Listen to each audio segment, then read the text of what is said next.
Hi class, this is my attempt to do a little video tutorial to kind of help you get started when it comes to developing your statements for your connections essay. So I guess it starts off with quite simply, how do we go about making those connections? And I think it obviously starts by us noting down which films we're doing. So obviously Rocky is one of them. We've also looked at Moneyball. We've looked at Glory Road. And then of course by today you should have actually picked a fourth text. Now, since we're doing kind of sports films that have themes like underdogs and determination, and I thought I'd go a little humorous with the last one, and I thought maybe I'd look at Dodgeball, the comedy with Ben Stiller and Vince Vaughn. So you start just by writing down the texts.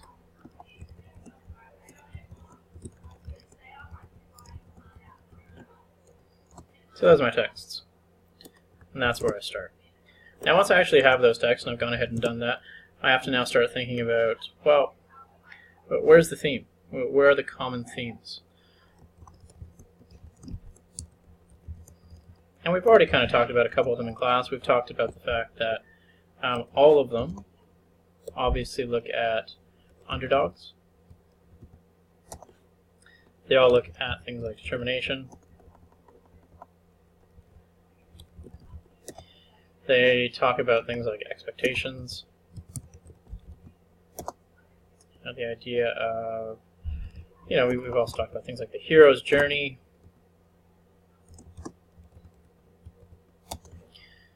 Other themes we can probably look at include things like self-doubt, self-confidence, and the list goes on. I mean, there's a number of themes that we can see in every single one of these texts. Now, once I've gone ahead and I've got the themes, I need to start looking at where are the similarities.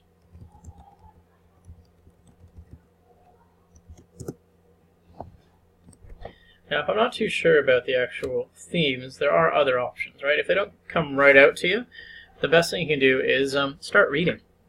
I know that sometimes that might seem like a very controversial thing to do, but I would go online, start reading some reviews. I mean, obviously the internet's a great source of resources, and just by pulling up and reading some reviews on the films that you've picked, you're going to see that there are sometimes things in there that help you kind of get an idea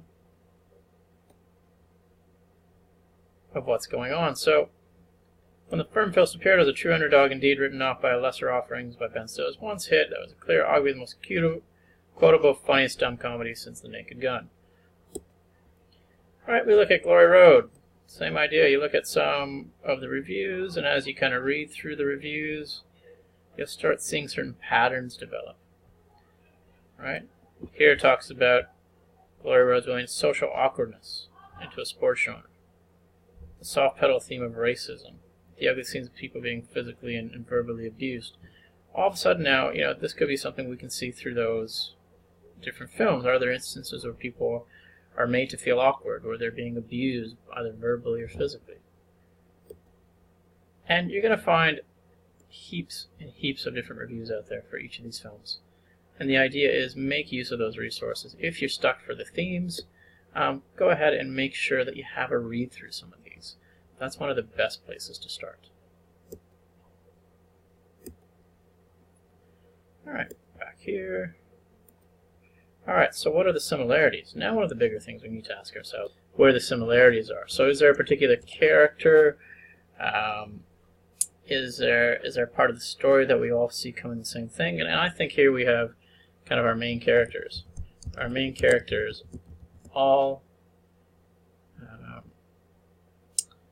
have very low expectations placed on them by others, but also by themselves. So for instance, in Rocky, we obviously have Rocky. Rocky doesn't think very much of himself, but then again, neither does Mickey or Apollo. They think he's just something to, Mickey thinks he's wasted his talent. Apollo thinks he's just great for the show, really, more than anything else. If we look at Moneyball, and obviously that player is Billy Beane. The people that don't believe him, I mean his owner. His owner won't give him any more money. His owner, Steve, won't give him any more money. He's also getting grief from the other general managers. People like Mark Shapiro. And he's constantly getting grief from his own staff, their own scouts, even from people over the radio calling in and talking about the club. You look at someone like Laura Rode, and you look at Don Haskins. Okay, he's getting issue from the university president. I mean, he doesn't really think he's going to do anything this year. All he thinks Don's there to do is basically much run the dorms. He's also getting grief from the other coaches. Right, Adolph Ruff, especially at the end. The coach for Kentucky. And he's getting that from other supporters as well, even his own school supporters. And if you know dodgeball, then you know Peter LaForge. And poor Peter, not only does he have doubt in himself and very low expectations for him, but then so do his competition at Globo Gym, who pretty much tried to run him out of town. So what we're looking for is similarities in each of these characters.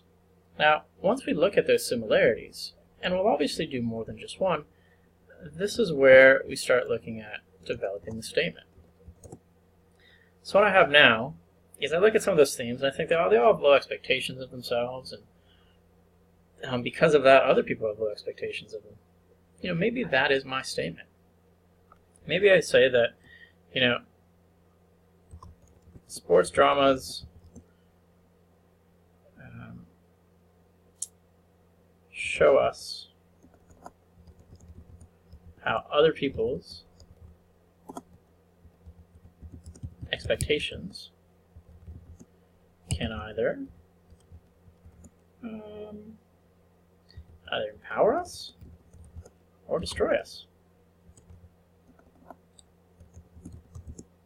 You know, and so how do I prove that? Well, I can say that, you know, Mickey's poor expectations of Rocky means that, you know, Rocky wants to give up on himself. That you know, at times all the critics that are talking about Billy Beane and the expectations and how what the team is doing, well, you know, Billy starts doubting himself. You know, the fact that Don says to himself, "What have I done?" After, you know, no one claps for his team in the opening, how he gets grief from his president, it makes us wonder whether or not he's going to be able to pull through. And then finally, Peter LaForge, pretty much being told that, you know, someone else will buy his gym for him to save him the embarrassment of things. You know, each of these characters could have let other people's expectations affected their own, and at times they did. But they also let that empower them. They wanted to prove them wrong. So Rocky eventually took Mickey's support so that he could prove everyone wrong and he could last his 15 rounds. You know, Billy went out and he hired Peter Brandt. He stuck to the system, and he wanted to prove the others wrong, and the Oakland Athletics went on that 20-game winning streak. Don Haskins made a statement by playing all the black players in the final to make a social statement, but also to show us that he could win playing this way.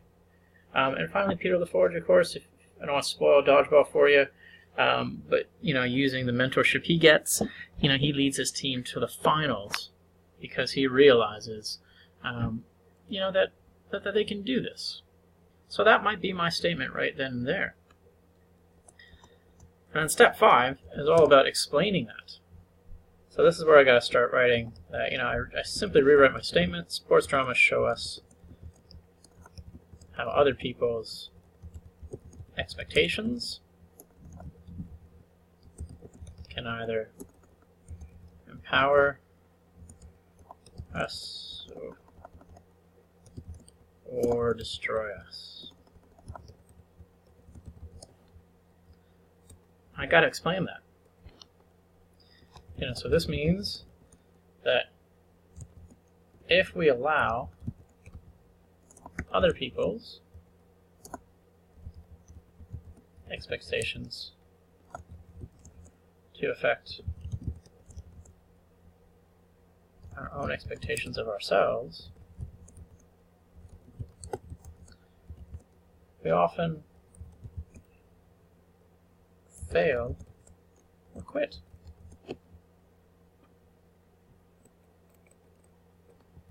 Whereas, the characters in these films